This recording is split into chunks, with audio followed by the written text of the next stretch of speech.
আসসালামু আলাইকুম সবাইকে। শুরু করি ফার্মা চ্যানেলে স্বাগতম। আমাদের গ্যাস্ট্রো ইন্টেস্টাইনাল ড্রাগের আজকে আমাদের লেকচার নাম্বার 1। সো এই পার্টে আমরা আমাদের পিপিআই মেডিসিনগুলো সম্পর্কে জানবো এবং আমাদের যে জিআই ট্র্যাকে যে সকল মেডিসিনগুলো ওয়ার্ক করে সেই সকল মেডিসিনগুলো সম্পর্কে আমরা আমাদের এই সিরিজে জানবো। তো শুরুতেই আমরা জেনে নিই পেপটিক আলসার কি, বা এই গ্যাস্ট্রো জিআই ট্র্যাকের ড্রাগগুলোকে এন্টি আলসারেন্টও বলা হয়ে থাকে। তো শুরুতে আমাদেরকে জানতে হবে পেপটিক আলসার কি। সো আলসার কথাটার মানেই হলো কোনো জায়গায় ঘা বা ক্ষত, বা যেটাকে আমরা সোরও বলে থাকি। সো পেপটিক আলসার হলো আমাদের ইসোফেগাস, স্টোমাক এবং ইন্টেস্টাইন, এই তিনটা পার্টে যদি কোনো জায়গায় ঘা হয় বা সোর হয় সেটাকে আমরা আলসার বলে থাকি। সো আমাদের স্টোমাকের দুইটা ফ্যাক্টর নিয়ে আমরা কথা বলবো। একটা হলো একটা অ্যাগ্রেসিভ ফ্যাক্টর আর একটা ডিফেন্সিভ ফ্যাক্টর। অ্যাগ্রেসিভ ফ্যাক্টরের মধ্যে ওই সকল ফ্যাক্টরগুলো আছে যেটা আমাকে ফুডের ডাইজেশনে হেল্প করে থাকে। এই যে ফ্যাক্টরগুলো আমাদের ফুডের ডাইজেশনে হেল্প করে থাকে, এই ফ্যাক্টরগুলোর কারণেও কিন্তু আলসার হতে পারে। এই ফ্যাক্টরগুলো কি কি? আমাদের রয়েছে বাইল অ্যাসিড, দেন আমাদের হাইড্রোক্লোরিক অ্যাসিড, দেন আমাদের এইচ পাইলোরি, দেন পেপসিন। এগুলো হলো আমাদের অ্যাগ্রেসিভ ফ্যাক্টর। সো অ্যাগ্রেসিভ ফ্যাক্টরের পরে এখন আমরা জানবো আমাদের ডিফেন্সিভ ফ্যাক্টর সম্পর্কে। ডিফেন্সিভ ফ্যাক্টরের মধ্যে রয়েছে gastric mucosa, bicarbonate, nitric oxide, prostaglandin এবং কক্স-1 এনজাইম। সো আমাদের গ্যাস্ট্রিক মিউকোসা, যেটা আমাদের স্টোমাক লাইনের উপরে একটা লেয়ার ক্রিয়েট করে, যে লেয়ারের কারণে সরাসরি হাইড্রোক্লোরিক অ্যাসিড এসে আমাদের স্টোমাক লাইনের উপর অ্যাটাক করতে পারে না। অ্যাটাক করলে দেখা যেত কিন্তু ওই জায়গাটায় ক্ষত তৈরি হতো বা সোর তৈরি হতো, যার ফলে পেপটিক আলসার তৈরি হতো। সো নেক্সট আমরা কথা বলবো বাইকার্বনেট। বাইকার্বনেট যেটা কেমিক্যালি আমাদের হাইড্রোক্লোরিক অ্যাসিডকে নিউট্রালাইজ করে দেয়। সেটা কিভাবে নিউট্রালাইজ করে আমরা দেখি। আমাদের হাইড্রোক্লোরিক অ্যাসিড এটা ২ টা আয়নে পরিণত হয়। একটা হলো H+ আয়ন আর একটা ক্লোরিন আয়ন। এই বাইকার্বনেট যে প্রোটনটা রয়েছে, এই প্রোটনের সাথে কম্বাইন করে একত্রে তারপর কার্বন ডাই অক্সাইড এবং পানিতে ডিভাইড হয়ে যায়।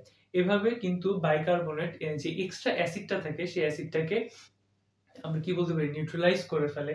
নেক্সট আমাদের প্রোস্টাগ্ল্যান্ডিন এবং কক্স-1 এনজাইম, এই যে আমাদের ডিফেন্সিভ ফ্যাক্টরটা রয়েছে, এটা নিয়ে আমরা এনএসআইডি এর পার্টে একটু বিস্তার আলোচনা করব। নেক্সট যদি আমরা কথা বলি আমাদের টাইপ অফ পেপটিক আলসার, আমাদের পেটের কোন পার্টে আলসার হয়েছে এটার উপর ডিপেন্ড করে আমরা এটাকে ৩ ভাগে ভাগ করতেছি। ১ নাম্বার বলতেছি আমরা ডিওডেনাল আলসার। ডিওডেনাল আলসার মূলত আমাদের হয়ে থাকে আমাদের স্মল ইন্টেস্টাইনের ফার্স্ট পার্ট, যেটা ডিওডেনাল, বা বলতে পারি আমাদের স্টোমাকের একদম লাস্ট লাইনিং থেকে শুরু হওয়া পার্টটা, এই যে ডিওডেনাল। সো ডিওডেনাল পার্টে যখন আলসার হয় এটাকে আমরা ডিওডেনাল আলসার বলতেছি। এটা মূলত হয়ে থাকে আমাদের অ্যাসিড সিক্রেশন যদি অনেক বেশি হাই থাকে, তখন আমাদের ডিওডেনাল আলসার হয়ে থাকে। হাফ অফ দ্য পেশেন্টের মধ্যে কিন্তু আমরা দেখতে পাই যে অ্যাসিড সিক্রেশনটা অনেক বেশি হাই, আবার কিছু পেশেন্টের মধ্যে কিন্তু দেখা যায় যে অ্যাসিড সিক্রেশন হাই না। হ্যাঁ, কিন্তু আমরা বলতে পারি যে অ্যাসিড সিক্রেশন যদি মাত্রাতিরিক্ত হয়ে থাকে তাহলে সেক্ষেত্রে কিন্তু ডিওডেনাল আলসার হওয়ার একটা সম্ভাবনা থাকে। নেক্সট আমরা কথা বলবো গ্যাস্ট্রিক অ্যাসিড। সো গ্যাস্ট্রিক অ্যাসিডে আমাদের যে অ্যাসিড সিক্রেশনের লেভেলটা থাকে এটা নরমাল থাকে বা নরমাল থেকে লো থাকে। কিন্তু এখানে আমাদের মেইন কনসার্নিং ব্যাপার হলো আমাদের ডিফেন্সিভ ফ্যাক্টর। ডিফেন্সিভ ফ্যাক্টর যেগুলা আমাদের অতিরিক্ত অ্যাসিড, বা আমরা বলতে পারি পেপসিনের কারণেও কিন্তু আলসার হতে পারে।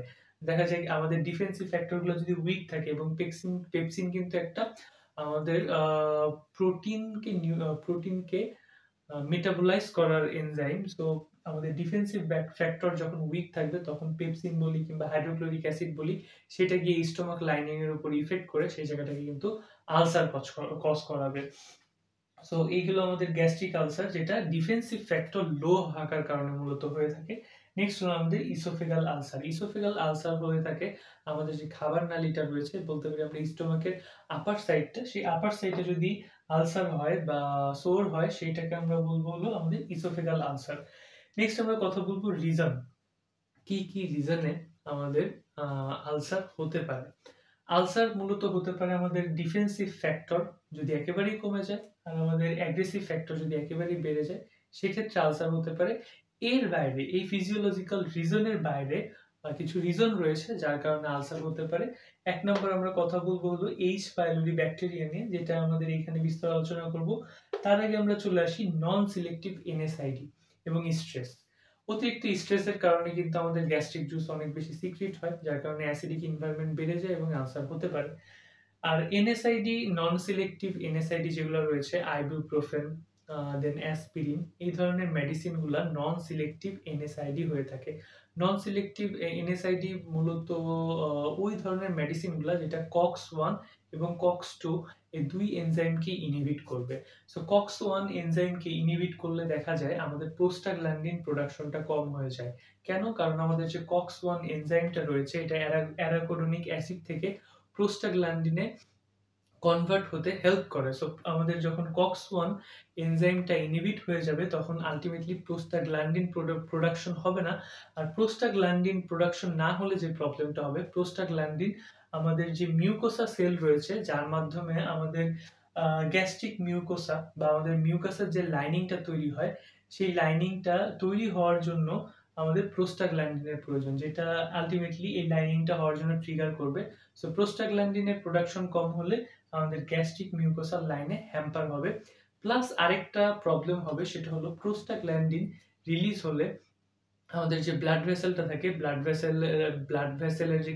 ভেসেল বলতে পারি বা ক্যাপিলারি বলতে পারি, সেটা প্রোস্টাগ্ল্যান্ডিন সেটাকে প্রসারিত করে দেয়, যার ফলে ব্লাড ফ্লোটা ভালো মতো হয়। সো প্রোস্টাগ্ল্যান্ডিন যখনই থাকবে না তখন সেখানে ব্লাড ফ্লো ঠিক মতো হবে না। ব্লাড ফ্লো ঠিক মতো না হলে কিন্তু সেল রিজেনারেট হবে না।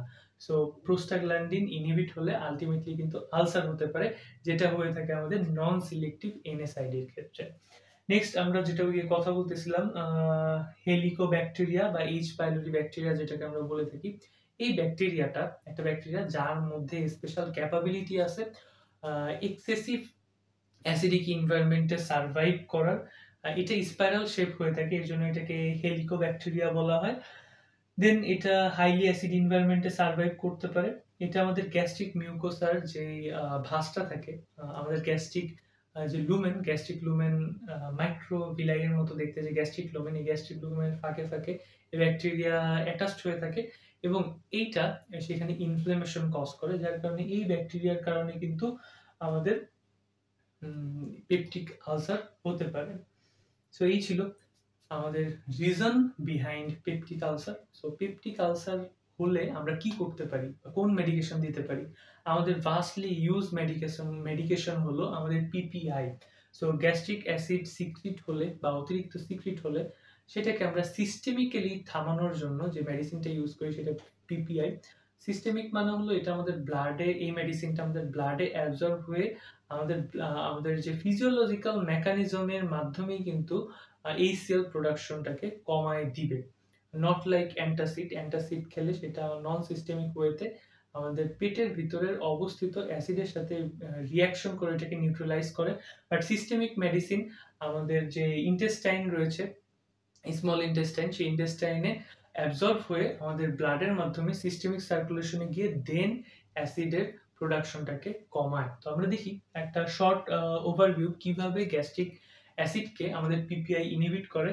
সো মূলত অ্যাসিটাইলকোলিন, গ্যাস্ট্রিন এবং হিস্টামিন এগুলো যখন আমাদের প্যারাটাল সেলের মধ্যে বাইন্ড করার পরে দেখা যায় এটিপেজ এনজাইমকে এটা অ্যাক্টিভ করে। এটিপেজ এনজাইম যখন অ্যাক্টিভ হয় দেন এই এটিপেজ এনজাইম আমাদের এটিপির সাথে বাইন্ড করে। এটিপির সাথে বাইন্ড করার পরে এটিপি থেকে এডিপিতে কনভার্ট হয় এবং এনার্জি রিলিজ হয়। আমরা জানি এটিপি থেকে এডিপিতে কনভার্ট হলে একটা ফসফেট গ্রুপ চলে যায় এবং as a result energy release হয়। এই এনার্জিটাই মূলত আমাদের যে প্রোটন আয়নটা থাকে সেই প্রোটন আয়নটাকে গ্যাস্ট্রিক লুমেনে পুশ করে। সো দেখা যায় এই এটিপেজ এনজাইমটা কিন্তু একটা চ্যানেলের মতো কাজ করে। অনেকে এটাকে মনে করে থাকে এটা একটা রিসেপ্টর, কারণ এখানে সেই এটিপি বাইন্ড হয়।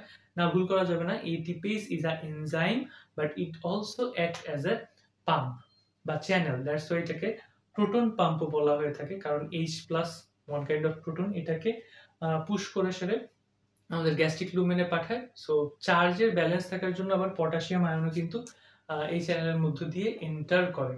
সো গ্যাস্ট্রিক লুমেনে যখন আমাদের H+ আয়ন চলে যায় এবং আমাদের গ্যাস্ট্রিক লুমেনের মধ্যেই কিন্তু যে প্যারাটাল সেল, এসব কাহিনী হয়ে থাকতেছে প্যারাটাল সেলের মধ্যে। প্যারাটাল সেল দেখা যায় ক্লোরিন আয়নকেও আবার পুশ করে গ্যাস্ট্রিক লুমেনে যেতে। গ্যাস্ট্রিক লুমেনে যাওয়ার পরে প্যারাইটাল সেলের বাইরে আমাদের যে প্রোটনটা রয়েছে এবং ক্লোরিন রয়েছে, দুইটা মিলে হাইড্রোক্লোরিক অ্যাসিড প্রোডিউস করে। অনেকের মধ্যে ভুল ধারণা থাকে যে আমাদের যে প্যারাইটাল সেল রয়েছে এই সেলের মধ্যেই মনে হয় হাইড্রোক্লোরিক অ্যাসিড প্রোডিউস হচ্ছে। না, এটা সেলের বাইরে গিয়ে প্রোডিউস হচ্ছে। সেল জাস্ট ২ টা ডিফারেন্ট আয়নকে পুশ করে বাইরে পাঠায় দেয়। সো এই ছিল আমাদের পেপটিক আলসারের পার্ট এবং বেসিক একটা ধারণা কিভাবে পিপিআই কাজ করে। আমরা আমাদের নেক্সট ক্লাসগুলোতে এই পিপিআই এবং আদার ড্রাগ সম্পর্কে ডিটেইলসে জানার চেষ্টা করব। এবার ২ টা সেলের কথা বলি। একটা হলো প্যারাইটাল সেল যেটা 2.5 লিটার গ্যাস্ট্রিক জুস প্রোডিউস করতে পারে এবং আমাদের মিউকাস সেল যেটা মিউকাস এবং বাইকার্বনেট সিক্রিট করে থাকে। এবং রিস্ক ফ্যাক্টর অ্যালকোহল, দেন পোর ডায়েট, ইমপিটি স্টোমাক, দেন স্পাইসি ফুড এগুলোর কারণে কিন্তু আলসার কজ করে, কারণ এই ফুডগুলা ট্রিগার করে অনেক বেশি অ্যাসিড সিক্রেশনকে। ধন্যবাদ সবাইকে।